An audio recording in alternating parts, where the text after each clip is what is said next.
తీవ్రవాదం, ఉగ్రవాదం, సంఘ విద్రోహ కార్యకలాపాలు, మతతత్వ ఆందోళనలు, వైట్ కాలర్ నేరాలు, మాదక ద్రవ్యాలు, సైబర్ నేరాలు, కల్తీ ఆహారాలు, గుట్కాలు, మట్కాలు, ఇతర అసాంఘిక కార్యకలాపాలు రాష్ట్రంలో పెరగనివ్వకుండా అహర్నిశలు శ్రమిస్తూ తెలంగాణ పోలీసులు దేశానికే ఆదర్శంగా నిలిచారు.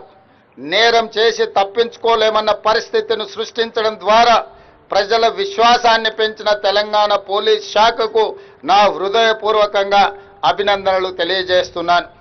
తెలంగాణ డ్రగ్స్ మహమ్మారిని పూర్తిగా నిర్మూలించే లక్ష్యంలో ప్రత్యేకంగా ఏర్పాటు చేసిన ఈగల్ ఫోర్స్ సమర్థవంతంగా తన బాధ్యతలు నిర్వహిస్తుంది. తెలంగాణను డ్రగ్స్ రహిత రాష్ట్రంగా మార్చాలి అనే మా ప్రభుత్వ సంకల్పం. ఇందుకోసం పోలీస్ శాఖకు పూర్తి స్వేచ్ఛతో పాటు విస్తృత అధికారాలను ఇవ్వడం జరిగింది.